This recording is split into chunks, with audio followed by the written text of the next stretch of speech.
E3 here, following my unique vibration. So, this is a very awesome experience, very painful, as you can see with all those staples in my head, my abdomen and my head. So, I think I should create this, or I am creating this video series. I don't know what I'm going to title it. Maybe I gave myself cancer so I could manifest my life purpose. I don't know, I'll figure out something. But basically, this video series will be talking about how I contributed to the glioblastoma and the tumor formed in my head. I mean, on the one hand, I feel like it was part of God's plan, part of my soul's plan, before I even incarnated into this human body, to have the glioblastoma diagnosis, to have the head infection, to have the extreme pain, and to make it through, to transform, and to move into the next phase of my life. And also, I believe that my soul and God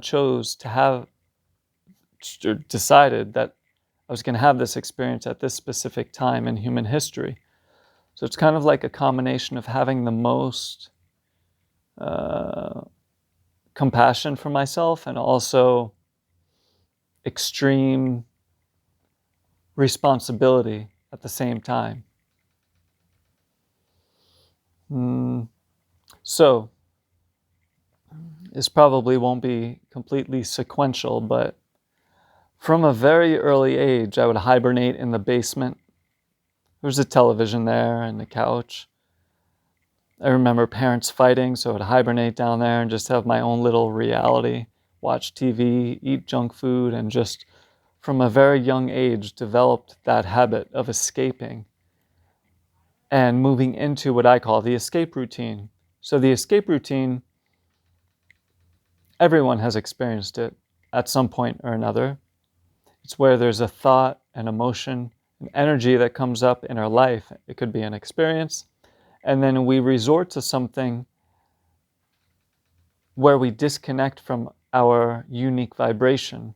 We disconnect from the unique vibration. Some people call that God. And then we go through it's a very similar pattern each time. It's not like one time the escape routine is eating Pringles or something, and the next time the escape routine is making a piece of art, and the next time the escape routine is I don't know, eating something else. Often the escape routine is a very similar pattern, and often it starts at a very young age, and we repeat that pattern until it is understood and integrated and transmuted into something else. So for me, the escape routine began when I was very, very young, and the pattern of hibernating, isolating, zoning out, letting other thoughts and images into my consciousness, such as movies or television, into my mind, in conjunction with putting things into my mouth, putting food into my mouth, not just any food, but foods that were damaging to my body. Coca-Cola, just really unhealthy foods, artificial sugars, and many other foods. So this pattern was ingrained at a young age, and it just continued to when I was in school, in my 20s, in my late 20s. And then as I got older, it was like a big secret that only I knew. I shared it with a few people, got some help, but mostly it was just such a deeply ingrained pattern that I didn't even understand, because that's one of the main features of the escape routine. It's that it's not conscious. If it was conscious, we wouldn't do it. as soon as we bring consciousness to it, that's when, well, it starts out unconscious to serve a purpose. And then later on, even when I gained awareness of it, then it was still hard to shift the pattern. So yeah, it was probably one of the worst escape routines that you can imagine. Because like if you think about what's the worst thing a human being can do besides hurting other people? You could say hurting themselves, and yeah, that's true. But for me, it was almost like a deep fear and a deep like inability to receive love, a deep self-criticism, a deep discomfort with health, happiness, prosperity, success, pleasure. So that's a very interesting issue to have, isn't it? Because aren't those positive things? Like, yeah, I believe they are. I believe humans are meant to have pleasure. Now, pleasure meaning healthy pleasure, pleasure that's connected to one's unique vibration, pleasure that's connected to one's unique life purpose, pleasure that's connected to one's life offering in service of other people. That's why we're here. We're not here to be in pain and suffer and then die and then that's it. So it was a very interesting thing that I wasn't aware of most of my life growing up, that I had a deep discomfort with health, with being healthy, with being at ease, with being safe. Because the home environment, I didn't feel safe emotionally. I didn't feel at ease. That's not to blame anyone, but that's just what I grew up with. And then I perpetuated those patterns in my own life and manifested those same situations in my own life. And so yeah, many years of physically putting in foods that were not in alignment with health and vitality. But then I would learn about healing modalities and healing practices, and I would get deep into healthy lifestyle and healthy living. But then once in a while, I would go back into those old unhealthy patterns. So it was like constantly going back and forth, and it felt very hard to stabilize in the integration and the health.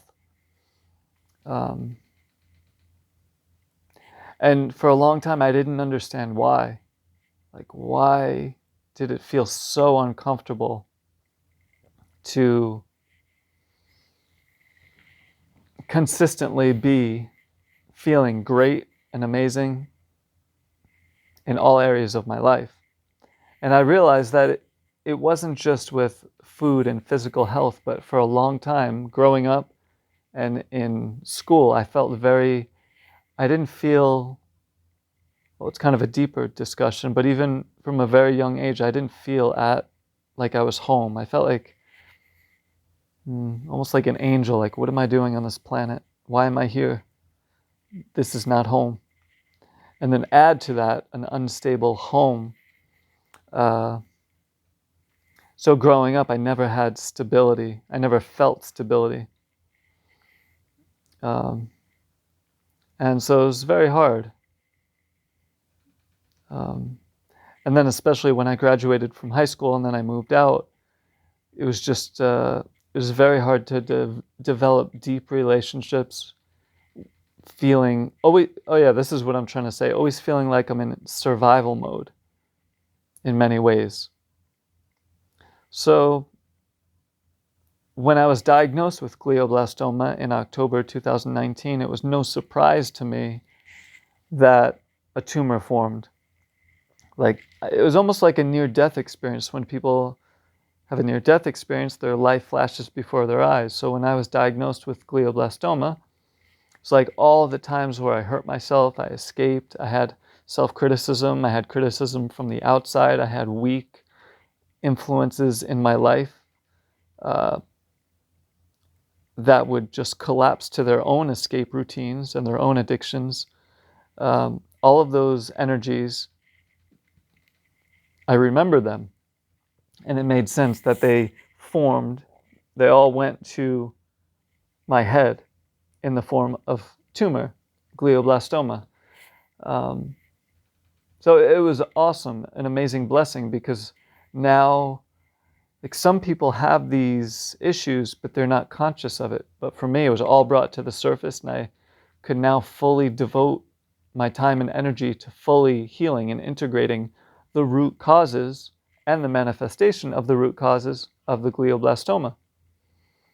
But luckily, years before October 2019, I had, through much work and support and different shamanic practices and therapy and yogic practices and deep cleansing and acceptance of myself, created a certain level of integration. So this way, this past year of the brain cancer diagnosis, brain surgery, radiation, chemo, grand mal seizures, an infection forming, head surgery to clean out the head infection, the infection coming back even stronger. A few weeks ago, I had 2 more head surgeries to clean out the infection. Had an apartment fire last month. So luckily, I developed the integration and the self-love before all of this stuff that happened this last year. So I'm really grateful for that.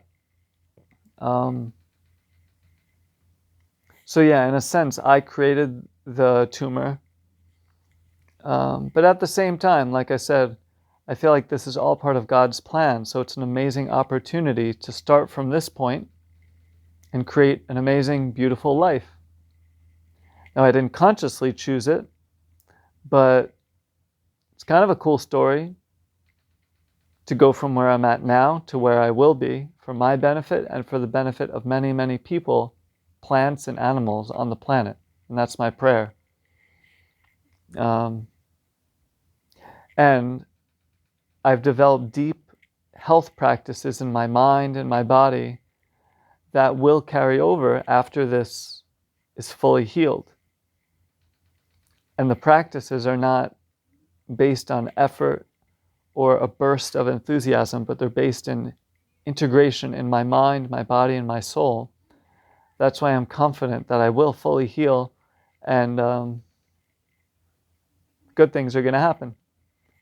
So I'm in pretty extreme pain right now. It's getting late. It's 10:20. But yeah, I'm looking forward to where this journey leads. I still need another head surgery in 6 to 8 weeks to put in a new plate in the head. They're going to 3D print a section of the skull to put in, and then the skin flap will go over that. So, really just staying present and following my unique vibration. The unique vibration that I disconnected from for many, many years, which led to the cancer in the first place. So it's kind of like, what's the cause? Or you can look to the problem, if you want to call it that. The solution is in the problem. Or the solution is in the problem. Or as Wayne Dyer would say, it's a good book. There's a book he wrote called There's a Spiritual Solution to Every Problem. And he bases the book on this prayer of St. Francis of Assisi. We'll see if I remember it. Lord, make me an instrument of thy peace. Where there is hatred, let me sow love. Where there is injury, pardon. Where there is doubt, faith. Where there is despair, hope. Where there is darkness, light. Where there is sadness, joy. O divine Master, grant that I may not so much seek to be consoled as to console, to be understood as to understand, to be loved as to love. For it is in giving that we receive, it is in pardoning that we are pardoned, and it is in dying to self that we are born to eternal life. So with that being said, E3 here, embodied, empowered, and ecstatic, just as I am. And may you be as well. E3 here, wishing you well.